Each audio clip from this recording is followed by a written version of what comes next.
This is the flashiest cycling duo I've ever seen. While everyone else is fighting tooth and nail for first place, these two are casually humming the Heim song. You'd think they were just shut in Otakus, but once they go up against battle-hardened pro riders, they unleash an explosive burst of speed in an instant, smoking the competition in the blink of an eye. Their terrifying strength strikes fear into the hearts of all the racers. You'd think they'd be dropped on the uphill section, but the guy with glasses leading the way gives a confident grin, cause he is a pure climber. The ride just now was only a warm-up. Now is the time for him to show his true potential. In an instant, he blows past the nation's third-ranked team. At this moment, Tadokoro is in absolute awe of Onoda. It was only because Onoda strained to pull him along that he could make it this far. And now, he has finally returned to his peak condition. To reward Onoda's hard work, Tadokoro decides to sing the Heim song with him. Hearing this, Onoda is overjoyed, so he starts singing out loud, right in front of the entire crowd. Synchronized melody and shared emotion bring their rhythm into perfect harmony. Looking at Onoda's innocent face, Tadokoro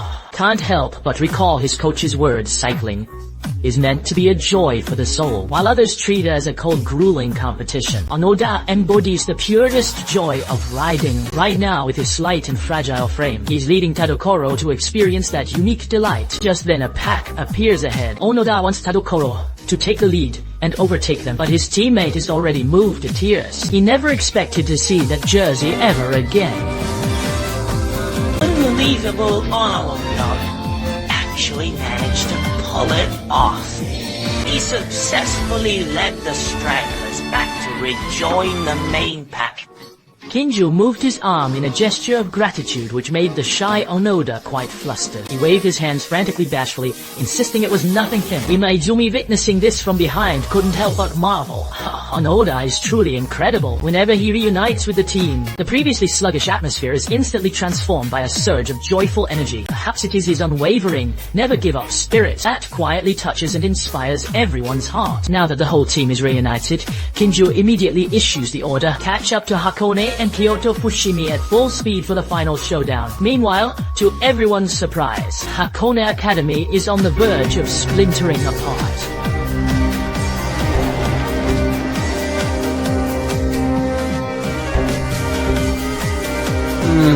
They are still struggling miles behind. That little weakling! He's starting to weed them out. He is the most ruthless captain I have ever seen. Once a teammate loses agility, he abandons them without a second thought.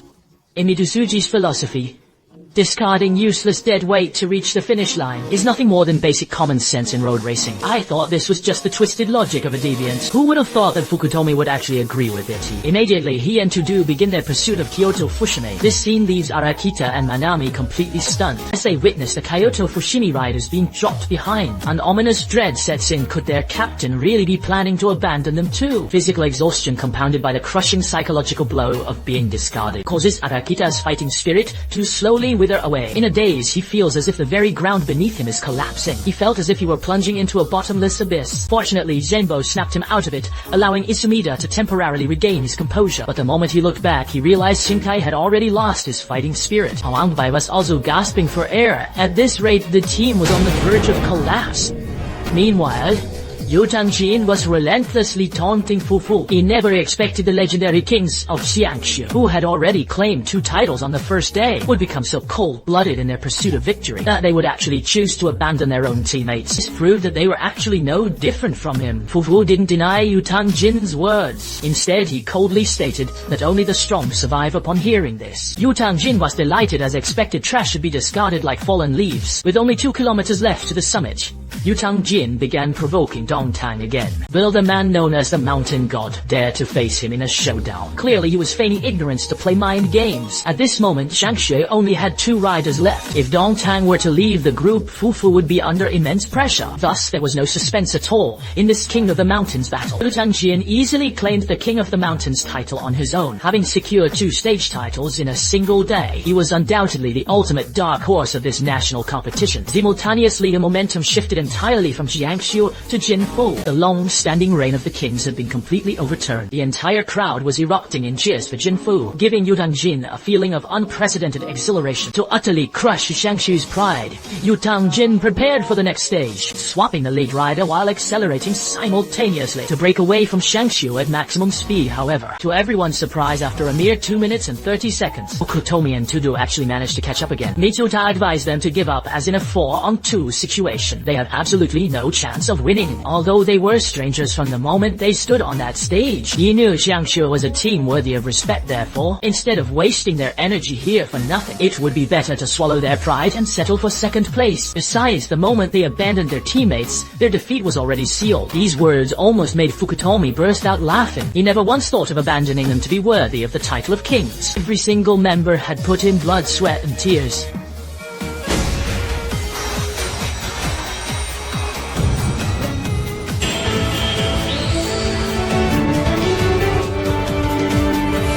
Wait for it, and now watch closely. The man takes a Snickers bar and puts it in his mouth, chewing slowly as his exhausted body is instantly revitalized.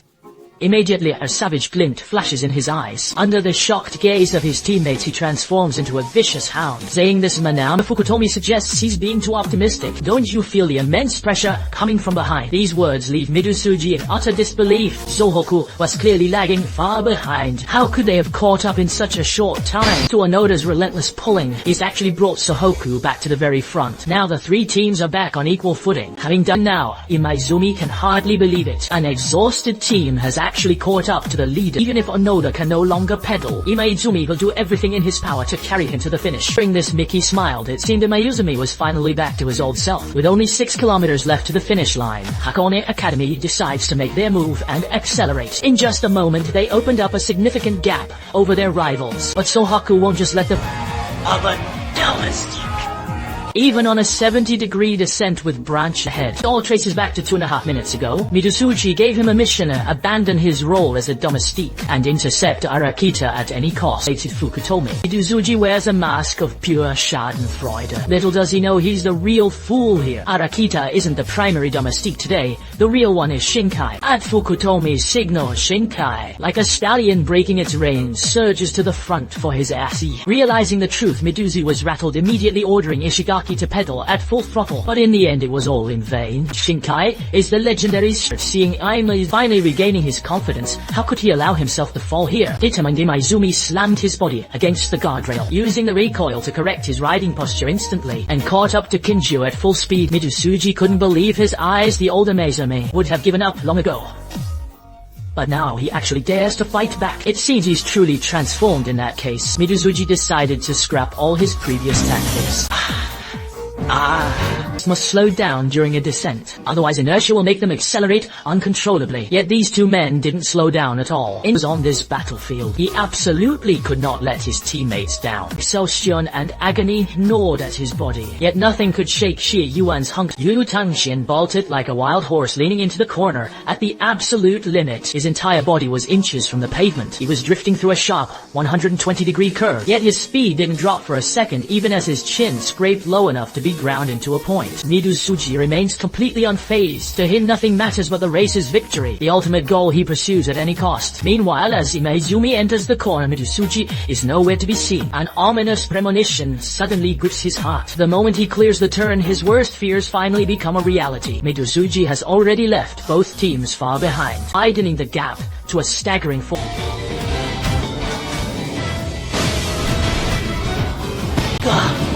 Go! Now with only 800 meters left to the finish, Midusuji don't do it. It's gonna hurt incredibly under the relentless pursuit of the two kings. The gap has been closed to less than a second. Midusuji is stunned by this turn of events. The 4-second lead he worked so hard to build has been completely wiped out by these two. Suddenly, saliva began to pour from his mouth. A stifling pressure suddenly erupted, and the two aces instantly sensed something was wrong. Midusuji lunged even further forward, his expression turning more and more grotesque. In the blink of an eye, he left both aces in his wake once again. His riding style was terrifying. His distorted face repulsed the girls watching from the sidelines. Hearing this, Midosuji was taken aback. That woman is just spewing nonsense, focusing on appearances during a race. Only losers care about such things. He only cares about one thing, victory at any cost. Mutta, my boy. He couldn't even manage a single pull-up. Yet he forced himself to ride 100 kilometers every single day. Even when he was covered in bruises from falling, he never gave up, and always found the courage to get back up, because only then could he go and see his beloved mother. But every time he visited the ward, he would just watch her from a distance, only daring to approach cautiously once she had woken up, before shyly sharing stories of his daily life with her. When she learned that Midosuji had taken up cycling, his mother was filled with relief and gently cradled his face, praising how straight and beautiful his teeth were, and telling him he'd become a great cyclist one day. Hearing those words, Midosuji's face flushed red with bashfulness. His otherwise tedious rides home were now filled with joy because of his mother's encouragement. Back home, Midosuji couldn't stop thinking about what she said. He brushed his teeth over and over, dreaming of becoming a top rider one day. However, reality was cruel. Midosuji was always at the bottom of the class in sport, no matter the discipline. He excelled at nothing, not even his favorite hobby, cycling. He also became a target of ridicule for his classmates. They didn't believe someone who couldn't even master the vault or the horizontal bar could ever have what it takes to compete in a bicycle race. They even defiled his written dreams by scribbling filth over them. Humiliated and enraged, Midosuji shoved one of his classmates. But being so frail, he was the one who ended up shoved to the ground. Determined to prove he could achieve his dream, Midosuji practiced relentlessly day after day. Every time he fell, he would pick himself right back up.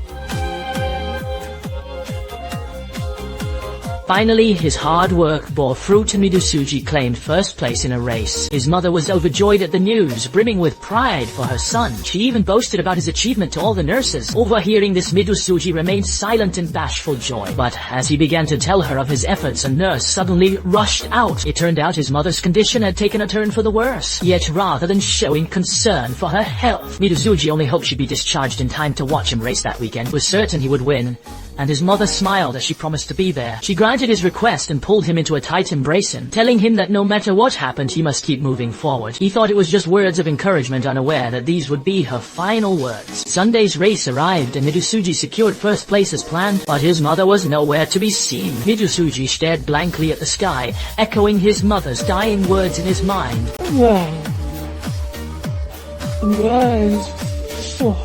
I'll win. Poco, victory for you. The man who discarded everything for this bicycle has cast everything else aside in his quest for victory. Not even his mother's death could slow his pace. With only 250 meters to go, Midosuji descended into a state of pure madness. Like a beast unleashed in a gale, he hammered relentlessly on the pedals. Ignoring the bewildered stares of others, he unleashed everything he had, and his thirst for victory pushed his madness to the absolute limit. If only he could seize the ultimate victory, even if his limbs were to shatter, he would keep pushing forward. This was the sacred promise he made to his mother. With only 50 meters to the finish line, Yutangjin still held a one-length lead. At this moment, he felt as if he had finally grasped the very essence of victory. In a daze, he recalled the words his opponent once spoke. In road racing, it is often the cunning ones like him who prevail.